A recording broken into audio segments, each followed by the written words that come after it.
Génesis capítulo 25. Hoy estamos dando por finalizada esta serie que nos ha tomado 18 semanas estudiando la vida de Abraham a la luz del pacto que Dios hizo con él. Esta serie es sobre el pacto abrámico.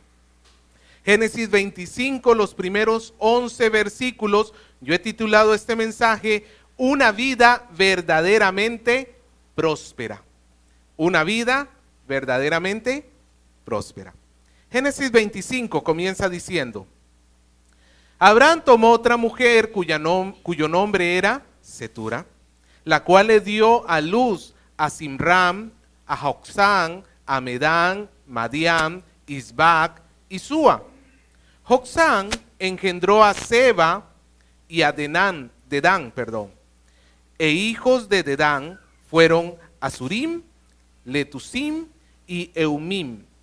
Y los hijos de Madián, Efa, Efer, Anoc, Abida y Elda. Todos estos fueron hijos de Cetura. Y Abraham dio todo cuanto tenía a Isaac. Pero a los hijos de sus concubinas dio Abraham dones y los envió lejos de Isaac su hijo, mientras él vivía hacia el oriente, a la tierra oriental. Y estos fueron los días que vivió Abraham, 175 años, y exhaló el espíritu y murió. Abraham en buena vejez, anciano y lleno de años, y fue unido a su pueblo. Y lo sepultaron Isaac e Ismael, en la cueva de Macpela, sus hijos en la cueva de Macpela, en la heredad de Efrón, hijo de Zoar Eteo, que está enfrente de Mamre. Heredad que compró Abraham de los hijos de Et, y allí fue sepultado Abraham y Sara, su mujer. Y sucedió después de muerto Abraham que Dios bendijo a Isaac, su hijo, y habitó Isaac junto al pozo del viviente que me ve. Vamos a orar. Señor, queremos rogar porque la luz del evangelio nos alumbre. Queremos rogar, Señor, para que usted sustente nuestro corazón, nos ayude a entender su palabra, sobre todas las cosas que podamos ser fieles a ella. No ser aquellos que escuchan y luego olvidan, porque estos hombres no podrán encontrar en usted ningún tipo de bendición, mas aquel que escucha atentamente su palabra. Señor, en este se producirá el fruto que usted espera, el fruto que usted crea en nosotros. Por favor, bendiga este día y ayúdenos, Señor. Oramos en el nombre de Jesús. Amén. Una vida verdaderamente próspera. Hermano, ¿qué es una vida verdaderamente próspera? ¿Cómo se imagina usted una vida verdaderamente próspera? Quizás, a ver, le doy 3 opciones. Quizás tenemos por un lado al hombre ejecutivo, aquel que ha ganado millones de soles con sus trabajos. Este hombre tiene empresas, ha crecido, es un hombre de grandes acciones, tiene una casa en la zona más exclusiva de Lima y ahorita está casado con su 4ª esposa. Usted sabe cómo funciona.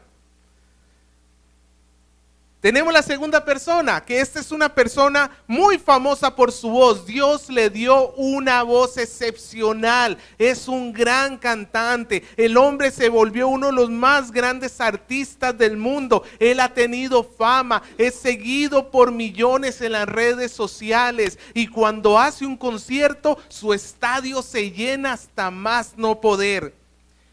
Pero en lo secreto tiene una vida de drogadicción. O tenemos al tercer hombre, que es un padre de familia. Él sí vive con un salario promedio, es empleado en un trabajo, su casa es alquilada, pero ahí lo tienen reuniéndose en la noche después de venir de trabajar, sentado con su familia, reunidos para poder orar y leer juntos la palabra de Dios. Y antes de comenzar, él primero le tiene que pedir perdón a su esposa porque tuvo una mala reacción antes de irse al trabajo, tuvo una mala reacción para con ella por una cuestión secundaria, y él no tiene de paros en decirle a su esposa: ¿sabes qué, mi amor? Perdóname, yo he actuado mal contigo. Pregunto, ¿cuál de estos tres tendrá una vida exitosa? Yo sé que para usted es muy fácil decir: pastor, el tercero. Yo espero que usted no haya escogido ni el primero ni el segundo. Pero sí, hermano, en realidad sí. ¿Por qué podemos decir que este hombre tenía la vida más exitosa de todas?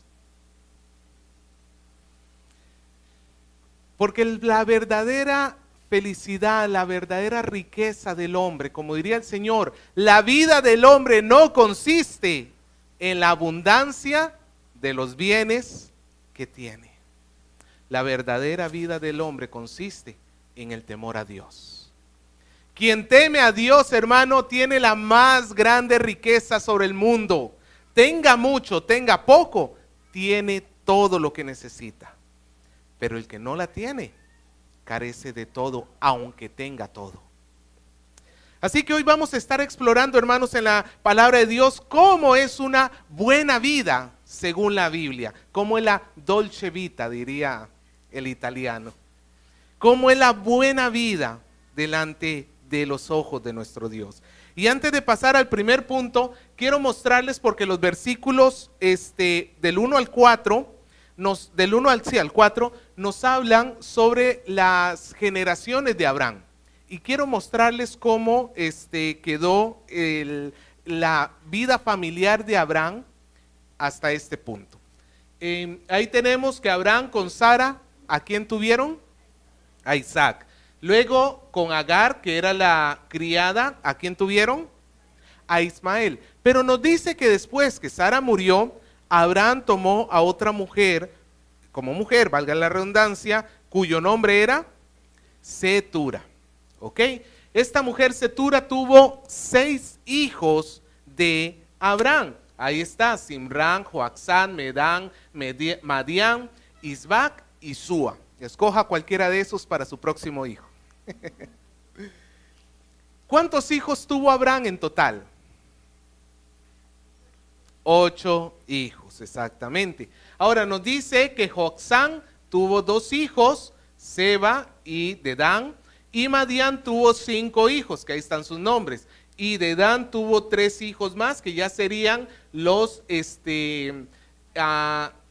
bisnietos de Abraham, que son Azurim, Letusim y Leumín. Eso era todo un trabalengua, imagínense a la mamá llamándolos. Bueno, esta es la rama familiar de Abraham. Eso nada más lo traje para que pudiéramos ver visualmente los versículos del 1 al 4. Así es como quedó la descendencia de Abraham. Pero ahora sí, pasemos a lo que nos corresponde. ¿Cómo es una vida próspera, una vida exitosa delante de los ojos de Dios? Y el primer punto que vamos a ver es el pacto priorizado.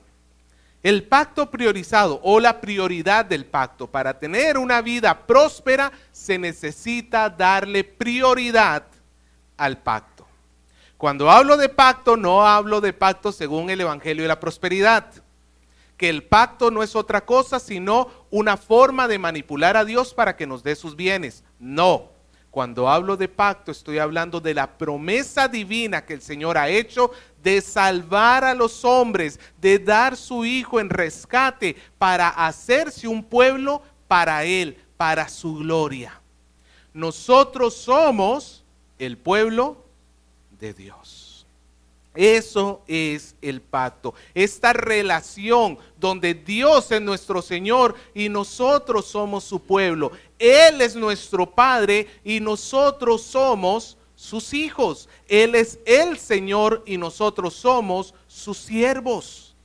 Esa relación es el pacto que estamos tocando acá. Y cuando digo entonces que debemos priorizar el pacto, significa que todo lo que nosotros hacemos lo tenemos que hacer a la luz de ese pacto. Por ejemplo, cuando un esposo, un hombre, imaginémonos todavía está soltero, cuando un hombre todavía no está casado, no tiene una relación de pacto con una mujer, él puede, o sea, le puede llamar la atención otra mujer, ¿sí o no?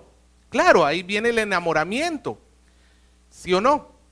Mientras que no esté en una relación de pacto o de noviazgo, que valgan verdades, tampoco estoy diciendo que en el noviazgo se pueda sacar la vuelta, no. Pero llamémoslo así, mientras que no esté en pacto con una mujer, puede gustar de una mujer, mientras que tampoco esté casada, hay que poner ciertas regulaciones. Pero una vez que ya está pactado ese hombre, ya una vez que está en matrimonio, ¿puede volver a ver otra mujer que no sea su mujer? No, él tiene que recordar que ya tiene un pacto. Cuando venga la tentación, ¿para qué está el anillo matrimonial?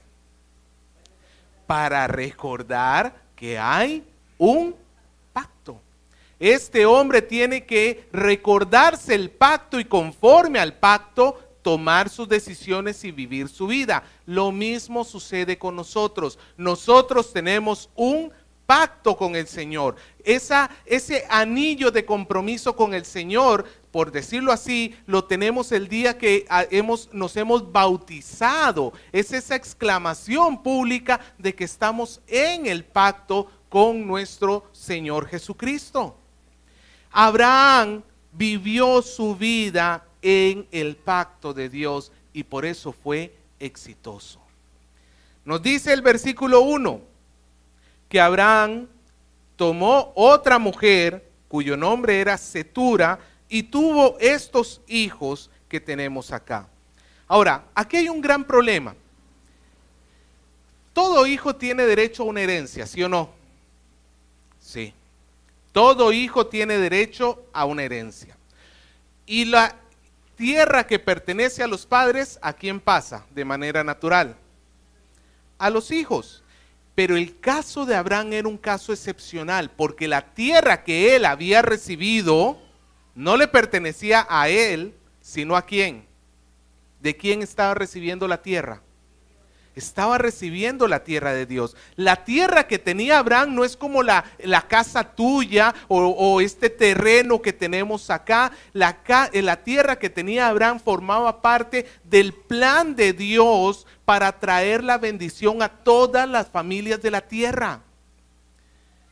Esa tierra era única y era especial en ese momento porque era parte del cumplimiento del pacto. Por eso Dios estaba por echar 400 años después a los moradores de esa tierra e iba a establecer al pueblo de Israel en esa tierra. No era que Abraham tenía favoritismos para con Isaac y a sus otros hijos no quería dar nada, porque hay padres que hacen eso. Acá la Biblia no nos está alentando a que tú tengas un hijo favorito al cual le dejes todas las cosas y a los demás no les des nada. Y algún padre dice, porque así hizo Abraham. No, hermano, el asunto es que las circunstancias de Abraham eran especiales e irrepetibles. La tierra simbolizaba el pacto. ¿Se acuerda que el pacto tenía 3 componentes? La tierra, hacerlos una nación y en tercer lugar, la bendición. ¿Se acuerda? Tierra, nación, bendición. Esa bendición viene en su máxima expresión en nuestro Señor Jesucristo.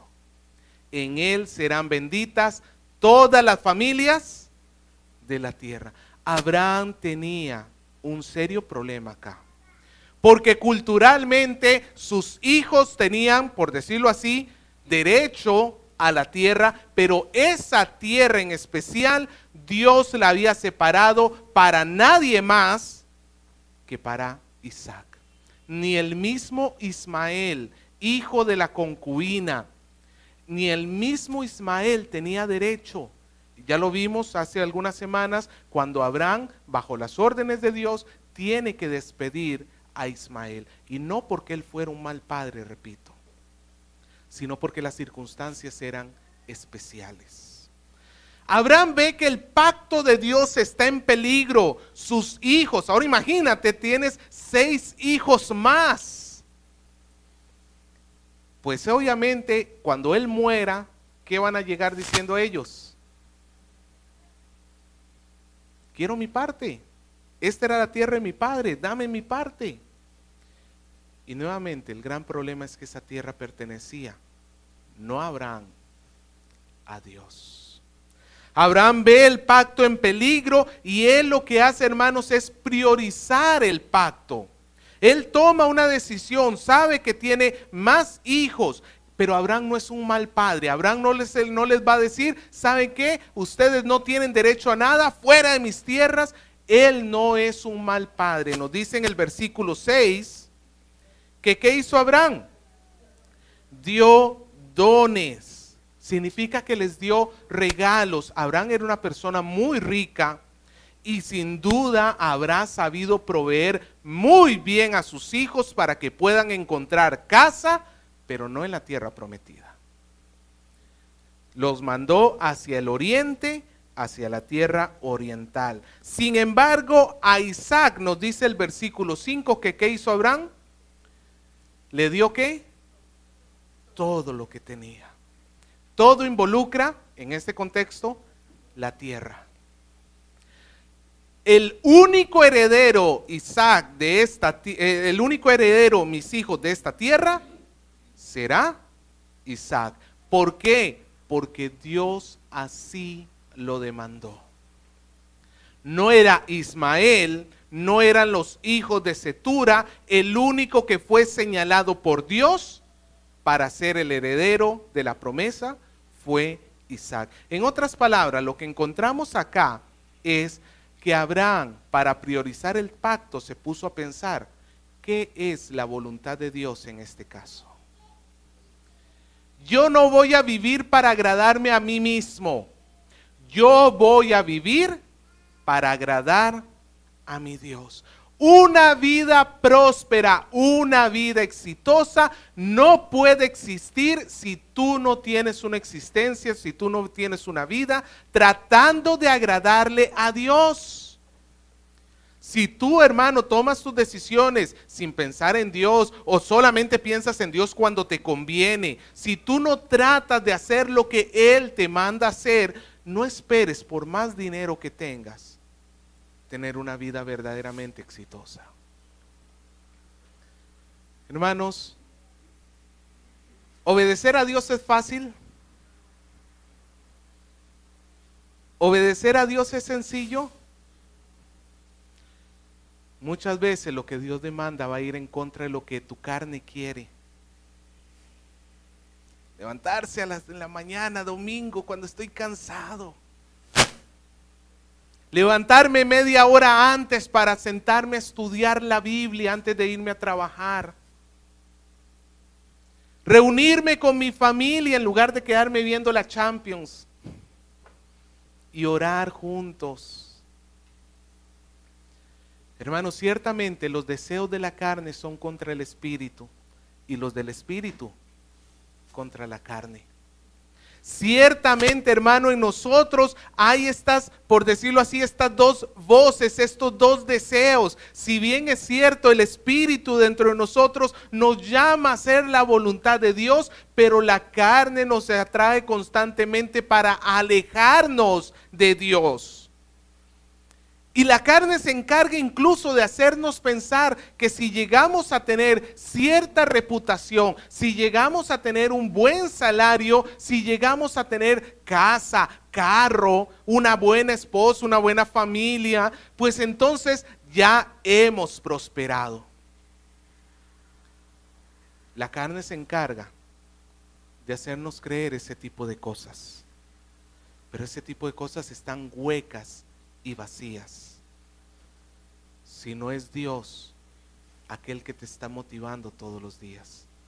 Si tu razón de vida, hermano, no es Dios, no es pensar en la voluntad de Dios, de más está que tú atesores y te llenes de tesoros sobre esta tierra, porque sin duda, lo hemos leído antes de comenzar el mensaje, sin duda nada hemos traído al mundo y nada sacaremos de él. Sin duda. Hermano, ¿de qué te sirve Que tú quieras tener, por ejemplo, un título, yo quiero ser doctor, yo quiero ser magíster, yo quiero ser PhD, no importa lo que tú quieras ser, ¿de qué te sirve tener un título en la pared si vas a tener el alma hueca? Si vas a ser una persona que se va a entregar a sus placeres, que va a vivir conforme a sus pensamientos. ¿De qué te sirve tener una cuenta bancaria donde hay 6 ceros antes del primer número, o perdón, después del primer número? O sea, una cuenta que sea de 1 millón para arriba. ¿De qué te sirve tener casa, carro lleno de bienes? ¿Sabe lo que nos dice el Catecismo Menor de Westminster en su primera pregunta? La pregunta dice: ¿en qué consiste la vida del hombre? ¿Cuál es el propósito del hombre? Y la respuesta es: la vida del hombre consiste en conocer a Dios y vivir para Él. Quizás eso es la razón por la cual no estás encontrando contentamiento en tu vida. Quizás esta es la razón por la cual tú sientes que tu vida es hueca y es vacía, no tiene sentido y que cada día parece igualito al anterior, lleno de problemas, lleno de tristeza, lleno de dificultades y no le encuentras sentido alguno porque estás viviendo de espaldas a tu Hacedor. Porque estás viendo lo que no deberías estar viendo, porque estás afanando las cosas de este mundo, que aunque en sí mismo no son malas, pero cuando le das la espalda a Dios por seguir las cosas de este mundo, ahí sí hay graves problemas. Abraham priorizó, él protegió el pacto. Señor, si aún mis hijos pueden llegar a ser un problema. Ahora, recuerde que la circunstancia de Abraham es excepcional. Nosotros no estamos llamados a alejar a nuestros hijos de la tierra prometida, por decirlo así. Si un hijo de Cetura quería ser parte del pacto, no estaba prohibido hacerlo, pero lo tenía que ser a través de la línea de Isaac, por decirlo así. Como usted y como yo teníamos que creer en el Dios de Abraham que le dio la promesa a Isaac. Nosotros estamos llamados, hermanos, a acercar a nuestros hijos al pacto de Dios. Nosotros estamos llamados a que ese pacto se cumpla en la vida de ellos. Pero un hijo nunca va a aprender a priorizar el pacto si no ve que su papá lo prioriza primero. Hermano, ¿por qué no vino a la iglesia? Pastor, porque me llegaron visitas. Pastor, porque hoy es mi cumpleaños y prefiero quedarme en mi casa festejando. Pastor, porque hoy es la final del mundial. Y luego te preguntas por qué mis hijos no quieren un compromiso serio con Dios. Luego te preguntas por qué ellos no están siguiendo a Dios como tú quisieras. Por nuestro propio poco compromiso con el Señor. Hermano, veámonos reflejados. ¿Eres verdaderamente una persona que le interesa que el pacto de Dios sea la regla que norma tu vida? ¿Te interesa verdaderamente, hermano, que en tu corazón anhelas que sea Dios el que dirija tus pensamientos?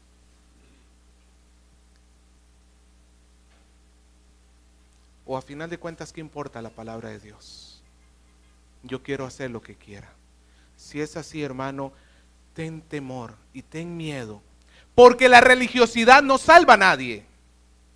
El hecho incluso de haberte bautizado o que estés sirviendo en una iglesia, eso no salva a nadie. Tu compromiso con Dios te es un buen referente a ti. De si de verdad estás en Cristo o no estás en Cristo. Y ten cuidado.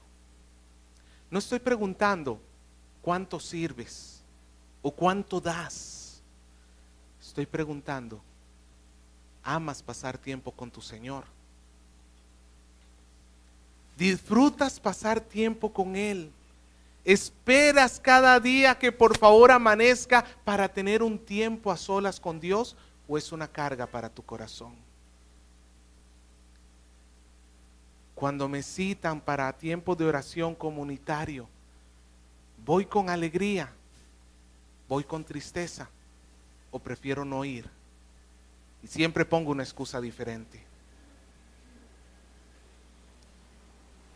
Hermano, ¿es verdaderamente el pacto nuestra prioridad? ¿Es verdaderamente el pacto nuestra prioridad? Porque déjame decirte, hermano, y algo nuevamente énfasis en esto, a menos de que el pacto sea tu prioridad, nunca va a haber una vida exitosa. ¿Qué más necesito para tener una vida exitosa? Nada más. Nada más, hermano. Nada más. Teme a Dios. Vamos a verlo en la vida de Abraham. Llegamos al segundo punto, la buena vejez. Versículo 7 en adelante. Y fueron los días que vivió Abraham. ¿Cuánto vivió? 175.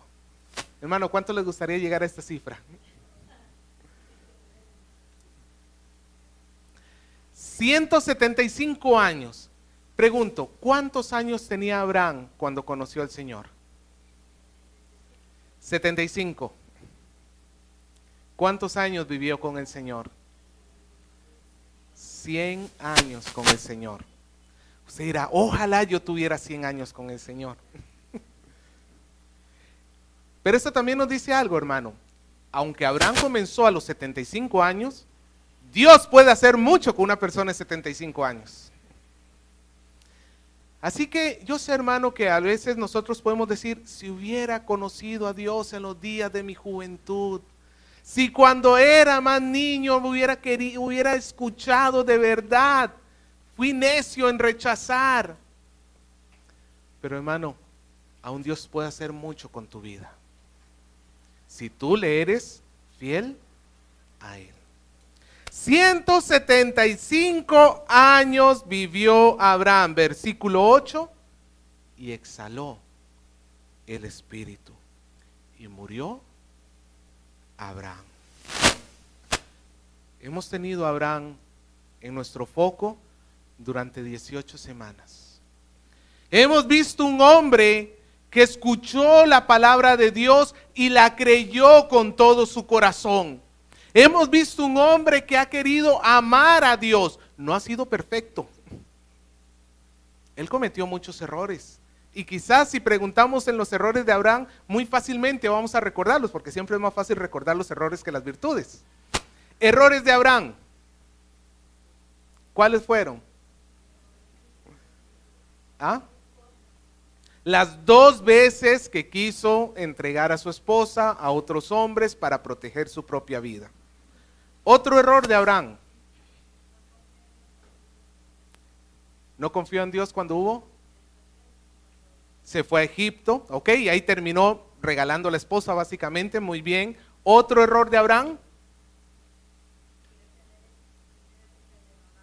Ok, desesperarse, escuchar el mal consejo de ten una hija con mi criada porque ya ves que Dios no me permite tener hijos, y tratar de adelantar el tiempo de Dios. Sí, son sus errores. ¿Sabes lo que nos muestra esto, hermano? Que los héroes bíblicos son seres humanos como tú y como yo. Ellos no eran superhombres, ellos no eran Superman, que tenían capacidades excepcionales. Dios nos muestra en las Escrituras seres humanos como tú y como yo, pero Abraham también tenía grandes virtudes. Virtudes de Abraham: su fe, conocido como el padre de la fe, su dependencia de Dios. ¿Qué más? Obediencia. ¿Qué más? Servicio. Muy bien. Se fue a ayudar a su sobrino cuando fue capturado. ¿Se acuerda? Pudiéramos mencionar muchísimas otras. virtudes de Abraham. Pero lo cierto, hermanos, es que no importa qué tan virtuosos tú seas, un día la muerte va a llegar. Aún para el pueblo de Dios hay muerte. ¿Y no que el Señor nos rescató de la muerte? Sí, pero ese rescate tiene dos etapas. En esta vida rescata nuestro espíritu. En esta vida nos da vida espiritual. Y aunque pasemos por la muerte, un día el Señor nos levantará de entre los muertos. Ese día de consumación, ese día cuando el Señor regrese, Abraham se levantará de entre los muertos junto con todo su pueblo. Por eso nos dice que fue reunido con su pueblo. Su pueblo no fueron los Ur de los caldeos. Su pueblo habla de los hijos que tiene en la fe, en la cual tú y yo estamos incluidos. Jesús, cuando nos narró la historia sobre el rico y Lázaro, y nos dijo que Lázaro, un hombre piadoso pero sumamente pobre, murió. ¿A dónde fue? Al seno de Abraham, a ser consolado. En otras palabras, es como si Abraham lo hubiera recibido aquí en su pecho y lo hubiera abrazado fuerte para que fuera reconfortado de todo el sufrimiento que había tenido en la tierra. Abraham y todos los creyentes, y el día de mañana, si tú falleces, estarás allí a la espera de que el Señor regrese, porque ahí no acaba la historia. Hermano, aquí está terminando la vida de Abraham en esta tierra, pero no se acaba la historia de Abraham. Pero más importante aún, aquí se acaba la vida de Abraham en la tierra, pero no se acaba el pacto de Dios. No se acaba el pacto de Dios. El pacto de Dios con Abraham, Él se encargó de poderlo transmitir a sus hijos. Por eso es que, hermanos, en el versículo 8, la descripción que se hace a Abraham, mire lo que dice: exhaló el espíritu y murió Abraham en buena vejez, anciano y lleno de años. ¿Qué le transmite a usted esa expresión? En buena vejez, anciano y lleno de años. ¿Ah? Posiblemente murió muy lúcido. ¿Qué más?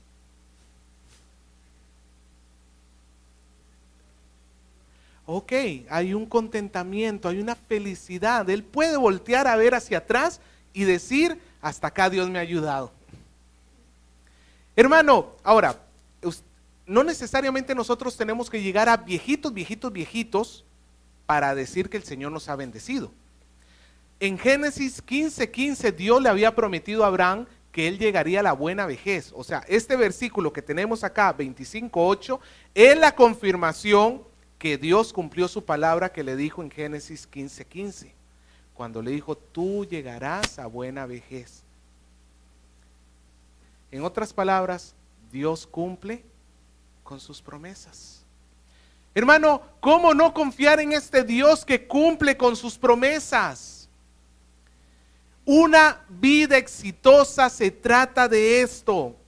No se trata de cuántos bienes tenía Abraham. Aquí en este capítulo tenemos alguna referencia a la riqueza de Abraham en sí mismo. O por lo menos si se menciona los dones, pero no es el énfasis que hay en el capítulo. Una buena vejez no consiste en la cantidad de cosas que tú tienes. Una buena vejez es que tienes un hijo que ama el pacto de Dios. Una buena vejez es que tú has tenido una vida dedicada a Dios. Una buena vejez es que tú has vivido en fidelidad al pacto de Dios. Eso es una buena vejez. Que cuando la gente, tus hijos, piensen en ti y digan: mi papá, mi mamá, con todos los errores que tuvo, pero siempre estaba allí con Dios. Sabe, yo me alegro mucho de recordar a mi abuela, a la mamá de mi papá. Ella era cristiana, evangélica como nosotros. Cada vez que yo me acuerdo siendo sincero, no tuve la oportunidad de pasar tanto tiempo con mi abuela porque nosotros vivíamos en casas separadas y un poco lejanas. Pero cada vez que yo me recuerdo a mi abuela, no puedo recordar a mi abuela sin recordar a Dios, porque siempre estaba hablando algo de Dios. Usted sabe que cuando uno es joven, eso no es exactamente lo más bonito del mundo. Que de 10 palabras 9 sean cristianas. Pero no puedo evitar recordar a mi abuela sin recordar a Dios. Y creo que mi abuela en ese sentido ha tenido una buena vejez. Ella unió su vida al Señor y eso es lo que le ha dado prosperidad a su alma. Cometió sus errores como cualquier ser humano, pero su prosperidad no está en ella misma, ni en sus virtudes ni en sus defectos. Su prosperidad es Dios. Cuando tus hijos ya no estén, ¿qué se van a recordar de ti? Cuando ellos ya no te vean y vean una foto tuya o traigan un recuerdo tuyo a su memoria, ¿qué se van a recordar de ti? Tienes que ser fiel al Señor para que un día, cuando fallezcas, tus hijos te vean y digan: mi papá, mi mamá, en buena vejez murió. Así, hermano, este cuerpo termine destruido, así este cuerpo termine enfermo, así nosotros seamos muertos, ya sea en un accidente, ya sea que alguien nos mató, ya sea que fue una enfermedad. No importa la forma como salgamos de este mundo, porque al final de cuentas la forma no es tan importante. Lo más importante es, hermano, si nuestra vida está sirviendo para la gloria de Dios. El pacto que Dios hizo con nosotros es justamente para eso.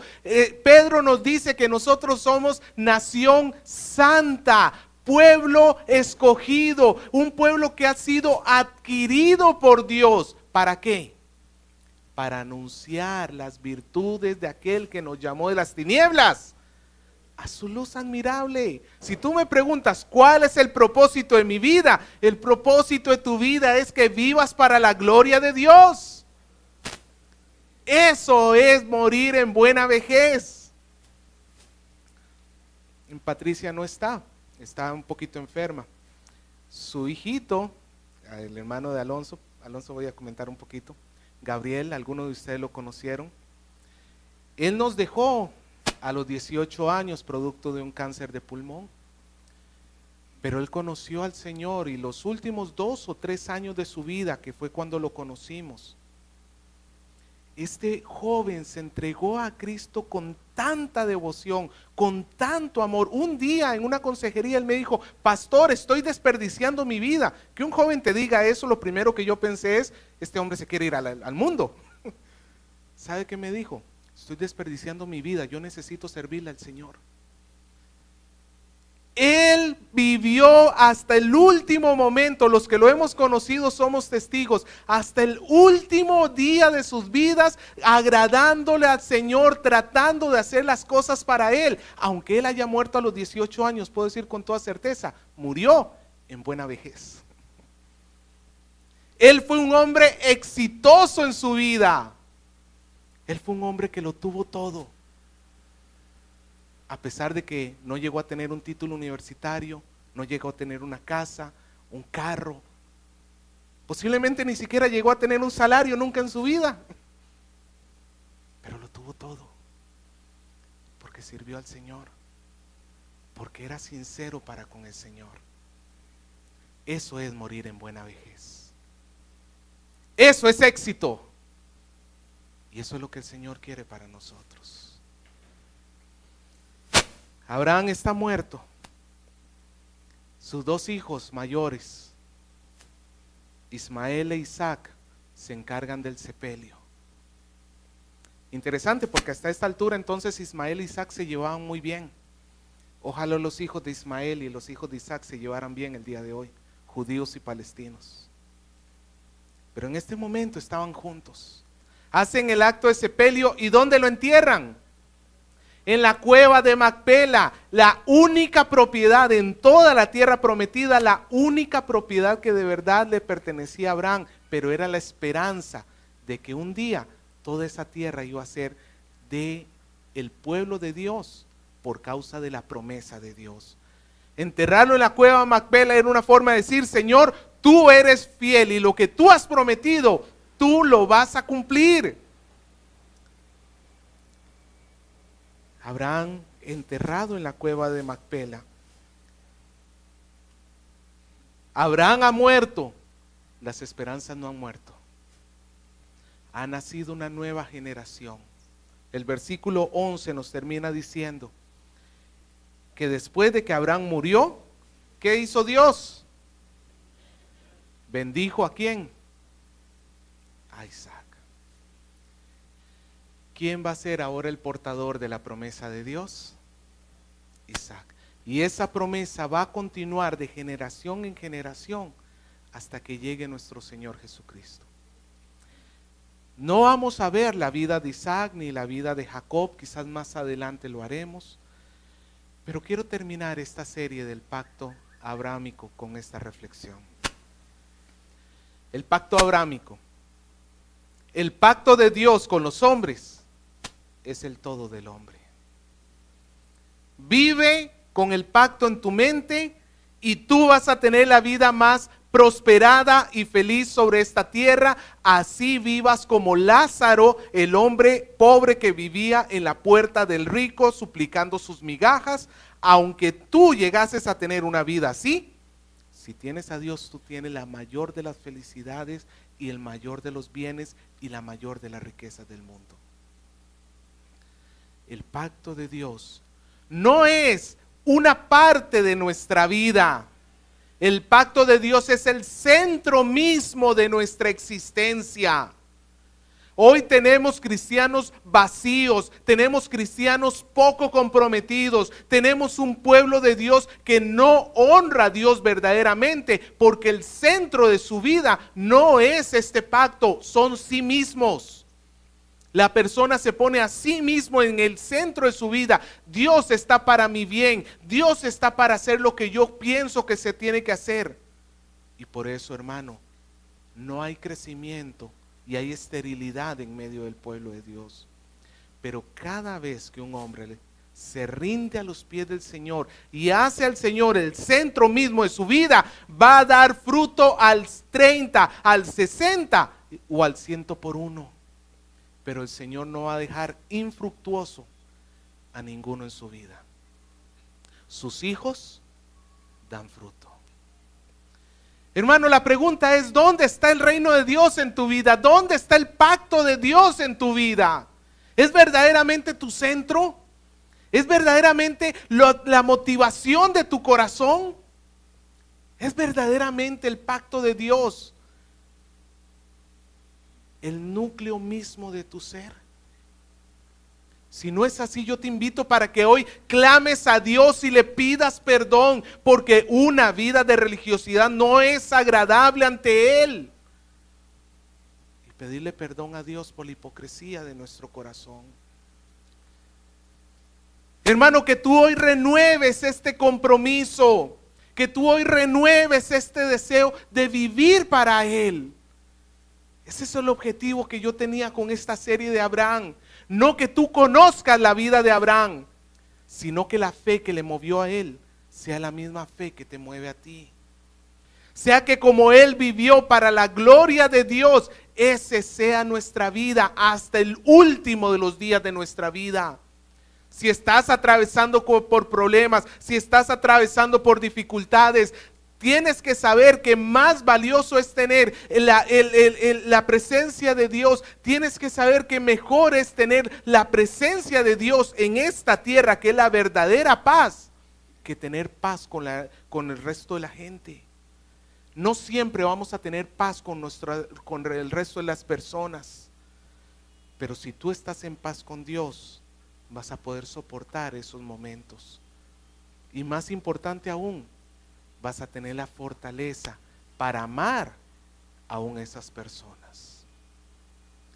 Hermanos, que el pacto de Dios sea el que moldee nuestra vida y nuestro corazón. Que el pacto de Dios sea nuestra mejor herencia para nuestros hijos. Yo me imagino que usted como padre ya está pensando, ¿y a mis hijos qué le voy a dejar? Si tú tienes una casita propia, pues obviamente lo primero en la lista que tú has hecho es, le dejo la casa. Quizás tu esfuerzo es, voy a dejarle estudios a mi hijo. Y eso no está mal, está muy bien. Pero en toda esa lista, pon a Dios hasta arriba. Voy a dejarle a mis hijos el conocimiento de quién es Dios. Hermanos, seamos el pueblo del pacto que vive para la gloria de Dios.